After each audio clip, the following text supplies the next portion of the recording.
সম্মিলিত মোনাজাত সম্পর্কে কিছু বলুন। এখন এইরকম মারামারি হয়, মানে এখন আছে নাকি? এ তো হিন্দুরা মেনে নিয়েছে যে সম্মিলিত মোনাজাত বেদাত। আপনার মনে আসেনি? শোনেন, সম্মিলিত মোনাজাত আমরা বেদাত বলি না। সম্মিলিত মোনাজাত নবী যেখানে করেছেন সেগুলো সুন্নাত, আর নবী যেখানে করেনি সেগুলো সুন্নাত নয়। আরে দোয়া নিয়ে আমাদের ভুল ধারণা আছে কি জানেন? আমরা মনে করি দোয়া মানে হাত তুলতে হবে, হাত না তুললে দোয়া কবুল হবে না। এটা করোনা ভাইরাস, মানে এটা করোনা ভাইরাস। মানে আমরা বলি দোয়া মানেই হাত তুলতে হবে, হাত না তুলে দোয়া হয় না। নবী দোয়া আমাদেরকে 3 পদ্ধতি শিখিয়েছে। 3টে পদ্ধতি। কয়টা?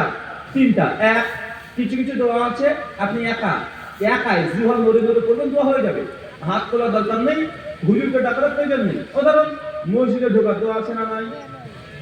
হাত তোলেন, ইমামকে ডাকেন। মসজিদ থেকে বের হওয়ার দোয়া আছে না নাই? হাত তোলেন, ইমামকে ডাকেন। আচ্ছা বলে পায়খানা ঘরে ঢোকার দোয়া আছে না নাই?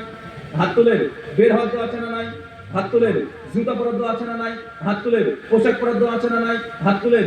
আয়নাতে ঢোকার দোয়া আছে না নাই? হাত তোলেন। বাইরে বের হওয়ার দোয়া আছে না নাই? হাত তোলেন। গাড়িতে ওঠার দোয়া আছে না নাই? হাত তোলেন। বাসের বসে দোয়া আছে না নাই? হাত তোলেন। শত শত দোয়া আছে, কেউ একজন হাত তোলেন। আচ্ছা রাত্রিবেলা যখন স্ত্রীর কাছে যান সেই সময় দোয়া আছে না নাই? কে কে হাত তুলে করবে সেই সময়?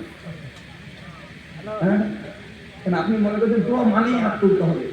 এক কাজ করবেন, হুজুরকে রাত্রিবেলা ফোন করবেন 12টার দিকে, হুজুর তাড়াতাড়ি বাড়ির পেছনে আসেন, আপনি দোয়া করবেন, আমরা স্বামী স্ত্রীর ভেতর থেকে আমি বলবো, তারপরে শুরু হবে ব্রাজিল আর আর্জেন্টিনা। এরকম কিছু করেন নাকি আপনারা? মানে আমাদের মধ্যে ঢুকে গেছে দোয়া মানেই হাত তুলতে হবে। আরে না রে বাবা, অনেক জায়গায় দোয়া আছে হাত তোলা দরকার নেই, হুজুরের দরকার নেই, একা জীবন ধরে বললে হয়ে যায়। কোথায় হাত তুলবেন? 34টা জায়গায় প্রমাণ আছে যে নবীজি একা হাত তুলে দোয়া করতেন। সেই মুসলিম 2165 নম্বর হাদিস, কিতাব জানাইজ প্রথম বড় দেবনিমসা, কিতাব জানাইজের 213 নম্বর পৃষ্ঠা। আল্লাহ নবী হঠাৎ একদিন রাত্রিবেলাতে আমাদের আয়েশা দেখছে বিছানায় নাই, নবী মসজিদের বাকিতে গিয়ে তিনি হাত তুলে পরপর তিনি দোয়া করে চলে যাচ্ছেন। এই দেখেন নবী কবরস্থানে গিয়ে দোয়া করছে হাত তুলে। তবে এটা কি সবাই মিলে করেছে? না, নবী একা করেছে। নবী কি সেই রাত্রিতে কোনো মৃত মানুষকে জানাজা করেছে? না, পুরাতন কবরস্থানে গিয়ে কবর জিয়ারত করতে গিয়ে দোয়া করেছে। তার মানে কবর জিয়ারত করতে গিয়ে আপনি একা 2 হাত তুলে যত ইচ্ছা দোয়া করতে পারবেন। সেটা দোয়া করতে নিষেধ করলাম, হাত তুলতে নিষেধ করলাম না। নবী জানাজাতে নয়, কবর জিয়ারত করতে গিয়ে 2 হাত তুলে দোয়া করেছে। আপনি করেন, আপনার বাবা মা মারা গেছে, আপনি করবেন, কে করবে? আরে আপনাকে করতে হবে। আপনি কবরস্থানে গিয়ে আপনি 2 হাত তুলে যতক্ষণ ইচ্ছা দোয়া করতে পারবেন। যখন আপনি হজ করতে গেছেন, উমরা করতে গিয়েছেন, যখন সাফা পাহাড় যখন তাওয়াফ করছেন, সাই করছেন, একবার যখন পূর্ণ হবে তাকাবেন, যখন কাবাকে দেখা যাচ্ছে, তখন 2 হাত তুলে যতক্ষণ ইচ্ছা ততক্ষণ দোয়া করেন। কমপক্ষে 34টা জায়গাতে আছে। সম্মিলিত মসজিদ কোথায় সম্মানিত? আর জানালাতে দুটো করে আল্লাহর সম্মিলিত মোনাজাত করেছেন। এক, সুনান দারিকুতনি 1619 নম্বর হাদিস, নবী কুনুতে নাযিলা যখন ভিতরে নামাজে পড়েছেন বা ফরজ নামাজে পড়েছেন, কুনুতে নাযিলা সেই সময় 2 হাত তুলে ইমাম মুসল্লি সবাই মিলে 2 হাত তুলে যখন মোনাজাত সম্মিলিতভাবে করতে পারবেন। 2, সহিহ বুখারী ইস্তিসকা অধ্যায় 1009, 10, 11 নম্বর হাদিস, নবী বৃষ্টি 2 বছর 3 বছর ধরে যখন হচ্ছিল না সেই সময় বৃষ্টি প্রার্থনার জন্য নামাজ পড়ে 2 হাত তুলে তিনি দোয়া করেছেন। চাচা সম্মিলিত মোনাজাত করতে নিষেধ করলাম? হ্যাঁ, আমি বলেছি নবী যখন 2 হাত তুলে করেছেন আপনি করেন। নবী যখন সবাই মিলে করেছেন সেখানে সবাই মিলে করেন। নবী যখন হাত তুলেছেন আপনি হাত তুলেন না। এবার আপনি বলেন হুজুর হাতই তো তুলছি, খারাপ কি করলাম? হাতই তো তুলেছি, পা তো তুলিনি, এই হাত তোলাটা খারাপ হবে কেন? যাতে কেউ যদি বাথরুম করে ঢোকার আগে দোয়াতে যদি হাত তুলে বলে কি বলবেন বলেন? আমরা অনেকে বলে এই নামাজ শেষে যে সম্মিলিত মোনাজাত করা যাবে না, কোন হাদিসে আছে দেখা? বলে কি বলে না যে করা যে যাবে না, যেটা বেদাত, কোন হাদিসে আছে দলিল দেখা? এখন ধরেন আমি আপনাদের সবাইকে বললাম যে ভাইজান আজকে এই মাস শেষে মাহফিলের শেষে 2 রাকাত 6 মিলে জামাতে নফল নামাজ পড়ব। যদি জামাতে সবাই মিলে 2 রাকাত নফল নামাজ পড়ি, ভাই নামাজটা কি হবে? সুন্নাত হবে না বেদাত হবে? হ্যাঁ, সুন্নাত হবে না বেদাত হবে? এটা যদি নিয়মিত আমি পড়তে থাকি যে মাহফিল শেষে 2 রাকাত নামাজ পড়বো, জামাতে পড়বো, নফল নামাজ পড়বো, সুন্নাত হবে না বেদাত হবে? বেদাত হবে। এখন যদি বলি যে মাহফিলের শেষে যে এই জামাতে 2 রাকাত নামাজ পড়া যাবে না, এটা বেদাত, দলিল কোথায়? দলিল পারবেন? তার বাপের ক্ষমতা আছে দলিল বের করে দেখানো? কেন পারবেন কি? হয়তো আমি থাকতে তো তৈরি করলাম আজকে, এই যে প্রোডাকশন এটা তো আমার তৈরি করা, আজকে আসাম বসে তৈরি করলাম, তো এটা আমি নিজে আজকে তৈরি দিয়েছি। তো এটাকে আপনি হাদিস কোনে খুঁজলে কি পাবেন যে এই মাহফিলের শেষে 2 রাকাত নামাজ পড়া বেদাত? এখন কি হাদিসে লেখা থাকবে? না। আরে থাকলে তো আর বেদাত হতো না, থাকলে তো জায়েজ হয়ে যেত। এটাকে বেদাত এই জন্যই বলা হয় যেহেতু দলিল নাই। আরে দলিল থাকলে তো সুন্নাত হয়ে যেত। কথা না বুঝেননি? আরে আমল করতে হলে দলিল দিয়ে করতে হয়, যেটা দলিল নাই সেটা আমল করা যায় না। এখন যদি বলি ওই যে জুমার নামাজ 4 রাকাত পড়বো, 4 রাকাত যে পড়া যাবে না, দলিল দাও, পারবেন? কারো ক্ষমতা আছে যে জুমার রাকাত 4 রাকাত জুমা পড়া যাবে না এই বড় নিষেধ আল্লাহর নবীর দলিল দেখাতে পারবেন? পারবেন না। কেন? কারণ আরে সেই সময় তো এই 4 রাকাত কেউ পড়েনি, তো নিষেধের দলিল থাকবে কি হবে? বন্ধামারি সন্তান হয়।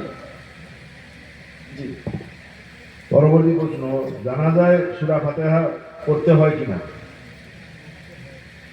জানাজায় সূরাতুল ফাতিহা পড়তে হবে কি হবে না? সহিহ বুখারী কিতাব জানাজ হাদিস নাম্বার 1254। আব্দুল্লাহ ইবনে আব্বাস থেকে সহিহ সনদে বর্ণনা আছে যে তিনি যখন সালাত আদায় করতেন তখন সূরাতুল ফাতিহা পড়তেন এবং তিনি বলতেন যে এটা নবীর সুন্নাহ, নবীর সুন্নাহ। আর কোন সাহাবী যখন কোন রিওয়ায়াতকে বর্ণনা করে সুন্নাত বলে, হানাফি, শাফি, মালিকি, হাম্বলি সবার ঐক্যমতে এটা মারফুআন হাদিস, মানে নবীর আমল দ্বারা প্রমাণিত, এটা তাওয়াতুর, মানে নবী কন্টিনিউয়াসলি আমলটা করতেন। আর সহিহ বুখারীর মাশহুর হাদিস 756 নম্বর হাদিস, লা সালাতা লিমান লাম ইকরা বিফাতিহাতিল কিতাব, ওই ব্যক্তির নামাজ হলো না যে নামাজে সূরা ফাতিহা পড়ে নি। লা সালাতা, লা হচ্ছে নাফিস সিগা, লা সালাতা মানে কোনো নামাজ নেই, নেই যোহর, নেই আসর, নেই মাগরিব, নেই ইশা, নেই তারাবি, নেই তাহাজ্জুদ, নেই জানাজা, মানে যার নাম নামাজ, লা সালাতা কোনো নামাজ নেই, যার নাম নামাজ তাতেই ফাতিহা লাগবে। লা ইলাহা কোনো ইলাহা নেই, মানে এখানে স্পষ্ট দুর্গা, লক্ষ্মী, কালী, যিশু এগুলো বলার দরকার নেই, মানে এক লায়ে সবগুলো বাতিল হয় কি হয় না? লা সালাতা কোনো নামাজ নেই, মানে যার নাম নামাজ তাতেই ফাতিহা লাগবে। ইমাম বুখারী তার জুজুল কিরাত ফি সালাহ হাদিস নাম্বার 109 এই দলিলটাকে দলিল বাদে তিনি বলছেন জানাজাতে সূরাতুল ফাতিহা পড়া ওয়াজিব। ইমাম শাফিঈ তিনিও বলছেন ওয়াজিব। ইমাম আহমদ বিন হাম্বল তিনি যে পড়াটা খুব জরুরি। 4 মাযহাবের মধ্যে 3.5 মাযহাব তার সকলে যে পড়তে হবে, কারণ আপনি যদি না পড়েন কি করব? হানাফি মাযহাব অনুযায়ী নামাজ জায়েজ নয়। তারা বলে যে সানা হিসাবে কেউ যদি ফাতিহা পড়ে নামাজ হয়ে যাবে। কথা বুঝতে পারলেন? হানাফি মাযহাব নামাজের ফতোয়া নাই, আমার জানা নেই যে হানাফিদের নামাজের ফতোয়া দিতে কেউ দেয়নি। বাহাদুর রায় উঠে দেখেন, ওদের স্বামী উঠে দেখেন, দুরুল মুখতার উঠে দেখেন, সব জায়গাতে তারা বলছে যে যে ফাতিহা পড়তে চায় এটা দোয়া হিসেবে পড়া যায়, কারণ ফাতিহা একটা কি দোয়া, তাদের মাযহাবেও জায়েজ। কেউ সমাজের মানুষ শুধু সানা পড়ে না। জি আচ্ছা, মাইক্রোফোন আছে নাকি? কেউ বলবেন? আসসালামু আলাইকুম ওয়া রাহমাতুল্লাহি ওয়া বারাকাতুহু। এইদিকে দূরে আছি অনেক, এইদিকে আছি দাঁড়াই আছি। তো আমার প্রশ্ন, আপনার আজকের এই আলোচনার যেটা বিষয় ছিল ঐক্য, ওইটা নিয়ে আমার প্রশ্ন যে আমরা কেন নিজেদেরকে হানাফি, শাফেঈ, আহলে কুরআন, আহলে হাদিস বলে আমাদেরকে চিনাকি দেয়, যেখানে আল্লাহ নিজেই বলেছে সূরা হাজ্জের 78 নম্বর আয়াতে কিছু অংশ বিশেষ যে হুয়া সাম্মাকুমুল মুসলিমিন। আর সূরা আল ইমরানের 103 নম্বর আয়াতে অংশ আছে ওয়ালা তাফাররাকু। এই বিষয়ে আপনি কি বলবেন? মাইকটা ফোনে রাখবেন।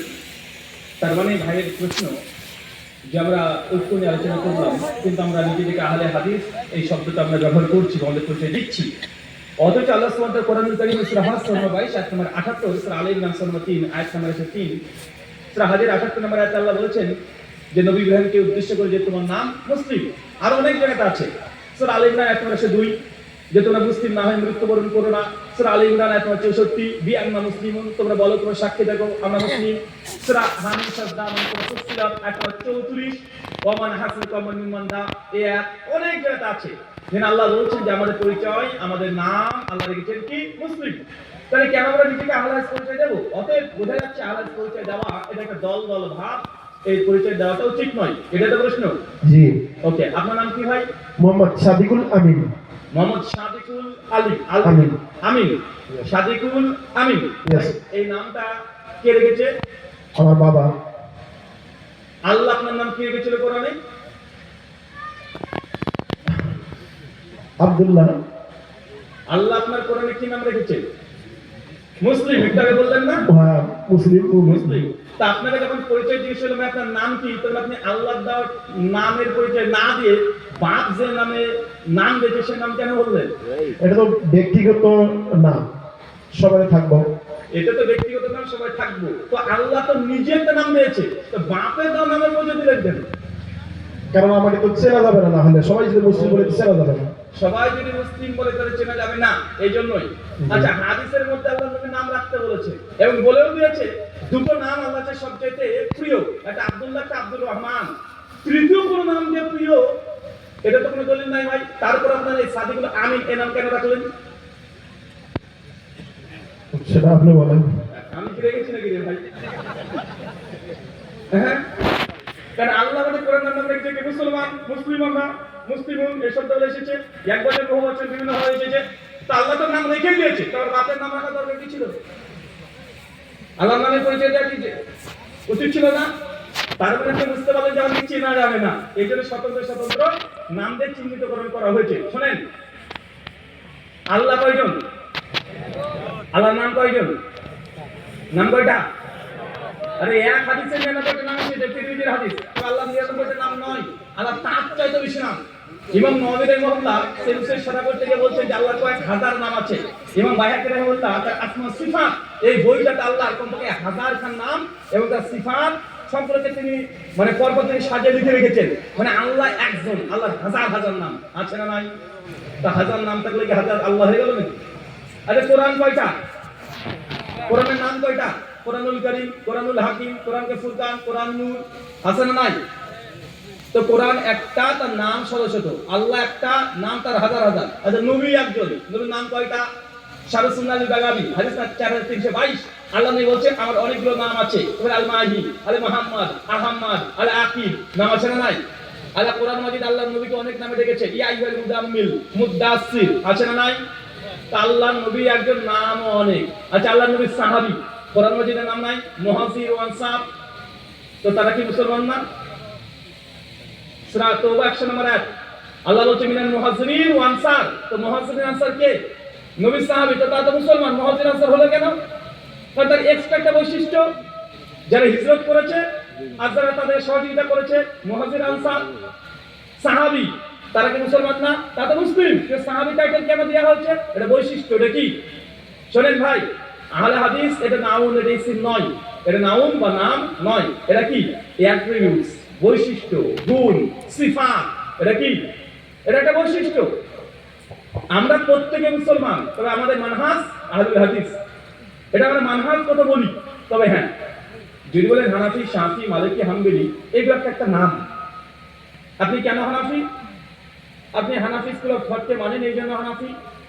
তবে আপনি নিজে হানাফি দাবি করছেন, উম্মতের মধ্যে একজন ইমাম আবু হানিফা একজন বড় মাপের আলেম, তার দিকে সম্পৃক্ত করছেন একটা মানুষের দিকে, উম্মতের দিকে। কিন্তু আমরা আহলে হাদিস, আমরা কোনো উম্মতের কোনো ব্যক্তির দিকে কি নিসবত করে আমাদের নাম না, আমরা বৈশিষ্ট্য ব্যবহার করি। কি করি? কথা বলেন, কি করি? বৈশিষ্ট্য। দলিল সুনান আবু দাউদ, কিতাব সুন্নাহ, হাদিস না 4597, তিরমিজি 2173। আল্লাহ বলছেন বানী ইসরাইল যেমন 72টি দলে বিভক্ত হয়েছে, আমার উম্মাত 73টি দলে বিভক্ত হবে। কুল্লুম ফিন নার, প্রত্যেক দল যাবে জাহান্নামে, ইল্লা মিল্লাতান ওয়াহিদা, একটা দল, একটা জামাত যাবে জান্নাতে। এখন একটা দল যাবে জান্নাতে। সাহাবায়ে জিজ্ঞেস মানে ইয়া রাসূলুল্লাহ, আল্লাহ নবী কোন দলটা জান্নাতে যাবে? নবী কি বলেছে? হুয়া মুসলিম, তারা মুসলমান। আরে মুসলমানের মধ্যে তো দল হবে, কথা বুঝেননি মনে হয়। দল কি হিন্দু খ্রিস্টানের মধ্যে হবে বলেছে? দল কাদের মধ্যে হবে? এই উম্মতের মধ্যে হবে। উম্মতকে আমরা মুসলমানের মধ্যে দল হবে, বুঝে 73টা দল হবে, সব জাহান্নামে। একটা জামাত হবে জান্নাতে। তো এই একটা জামাতের পরিচয় কি? নবী কি বলেছে? তারা মুসলমান, তারা মুসলিম দাবি করবে না। নবী কি বলেছে? বৈশিষ্ট্য বলেছে, মান আলাইহি ওয়াস সাহাবী, যারা আমাকে মেনেছে, আমার সাহাবীর মানহাজ, তাদের পথে চলেছে। মুস্তাক আল হাকিম 444 নম্বর হাদিসে একটা শব্দ যোগ হচ্ছে আল ইয়াম, আজকের দিনের উপরে আমরা যেই পথে আছি এর প্রতিষ্ঠিত দেখেছে, এর হচ্ছে জান্নাতি দল। তো নবী জান্নাতি দলের নাম বলেছে না গুণ বলেছে? গুণ। আমরা আহলুল হাদিস বলি এক কথাতে, আমরা এটা বৈশিষ্ট্য। তাই আপনার নামের পরে যেমন আপনার বাপের দেওয়া নাম দেওয়া বৈধ, আমরা মুসলিম বলার পরে আমাদের বৈশিষ্ট্য হতে নাম থাকা, এটা বিভক্তি সৃষ্টি করে না। সুতরাং আর একটা প্রশ্ন ছিল যে আমরা দাওয়াতের কাজটা এটা কি ব্যক্তিগত, মানে ফরজে আইন নাকি ফরজে কিফায়া? আর যদি ফরজে আইন হয় তাহলে তো সমাজ করতে হবে, কিভাবে করবো এটা একটু বলে দেবেন। দাওয়াত ফরজে আইন ও ফরজে কিফায়া, এটা স্থান কালপাত্র সময় ভেদে পরিবর্তন হবে। কথা বুঝতে পারছেন? স্থান কালপাত্র সময় ভেদে এটা পার্থক্য হবে। যখন দেখবেন যে এখানে কোনো এক জায়গায় চলে গেছেন, যে প্রত্যেকে গিয়ে দেখছেন যে না, কেউ এখানে ইসলামের কোনো দাওয়াতই পায়নি, তখন আপনাদের প্রত্যেকের জন্য এটা ফরজে আইন হয়ে যাবে যে বছর দাওয়াত দেওয়া। তো যখন দেখছেন যে না, কিছু কিছু মানুষ মুসলমান আছে আর কিছু অমুসলিম আছে, সেই সময় ফরজে আইন, এই হুকুমটা তখন লাগু হয়ে যায়, ফরজে কিফায়া হয়ে যায়। কিভাবে দাওয়াত দেবেন? সামনেকার মানুষটাকে বোঝার করে দাওয়াত দিতে হবে। সে যদি মুসলমান হয় তাকে ইসলাম করতে হবে, সে যদি অমুসলিম হয় তাকে দাওয়াত সরাসরি কালেমার দাওয়াত দিতে হবে। কথা বুঝতে পারলেন? জি, আমার একটা বক্তব্য আছে, ইউটিউবে চলে যাবেন, লিখবেন ইসলামের বিজয়ের স্বরূপ ব্রাদার আউল হোসেন, লিখলে 1.5 ঘন্টা একটা আলোচনা পাবেন যে দাওয়াত আমরা কি অ্যাপ্রোচে দেবো, মুসলমানের কাছে কিভাবে দাওয়াত দেবো, খ্রিস্টান, হিন্দু, অ্যাথিস্ট কিভাবে দাওয়াত দেবো, প্রায় 1.5 ঘন্টার আলোচনা আছে। আর 30 মিনিটের প্রশ্ন তো 2 ঘন্টা আলোচনা শুনলে ইনশাআল্লাহ দাওয়াতের টেকনিক পদ্ধতি সব জেনে যাবেন ইনশাআল্লাহ। জি,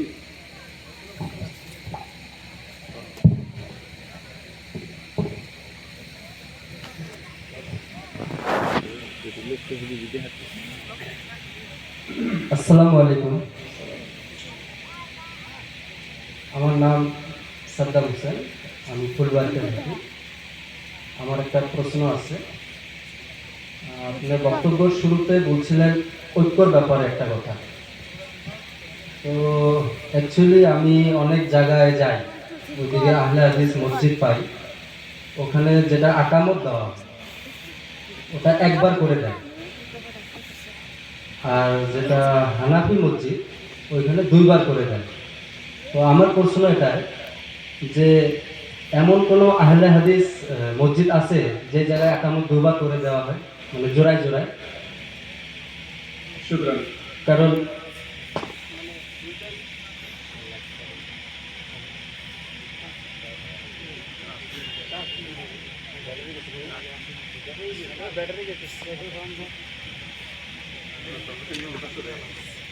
ঠিক আছে, প্রশ্ন আমরা চলে এসেছি। শোনেন ভাই, প্রশ্ন যে আহলুল হাদিস মসজিদে ইকামতের শব্দগুলো একবার দেয়, হানাফি মসজিদে হয় তার 2 বার করে দেয়। এমন কোনো আহলুল হাদিস মসজিদ কি আছে যেখানে 2 বার করে ইকামতের শব্দগুলো বলে? কেননা 2 বার করে বলার হাদিসটা সহি, তাই 2টা কেন আহলুল হাদিসের মসজিদে কেন দিচ্ছে না? পার্থক্য বুঝতে হবে।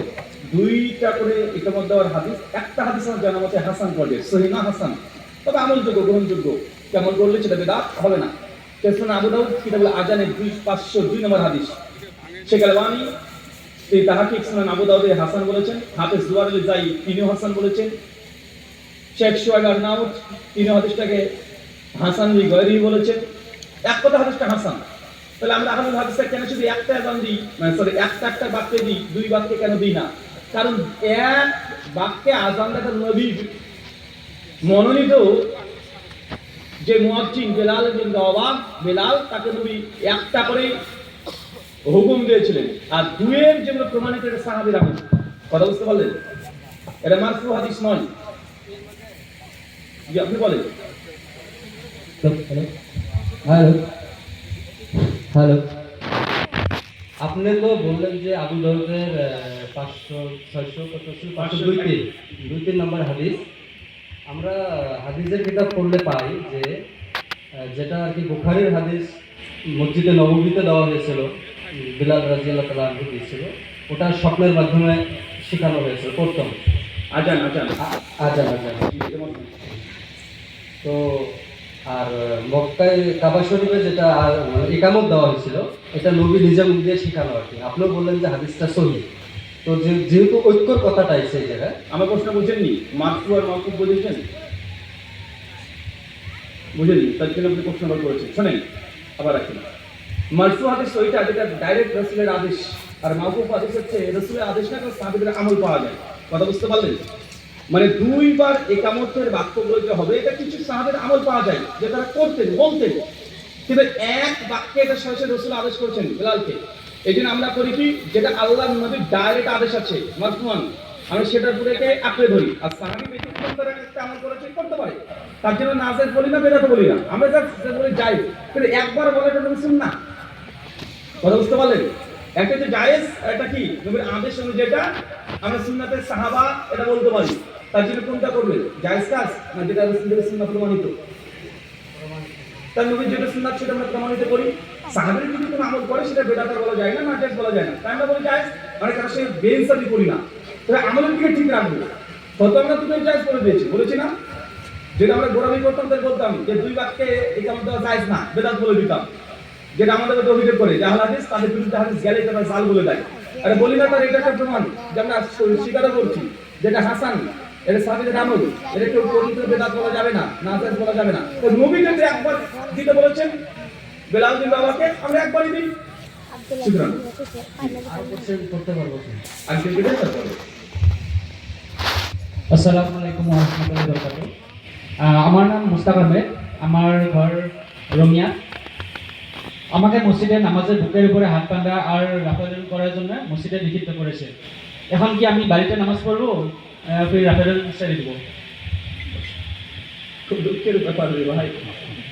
ভাই, আমাদের মসজিদে হানাফি ভাইদের কাছে আমাদের অনুরোধ, শোনেন, যেসব যুবকরা বেনামাজি ছিল, নামাজি পড়তো না, আর এখন অন্তত নামাজ পড়তে বুকের উপরে হাত বাঁধে, তার নাভির নিচে আর কপালের উপরে, এটার জন্য মসজিদ থেকে বের করে দেওয়াটা মতো উচিত নয়।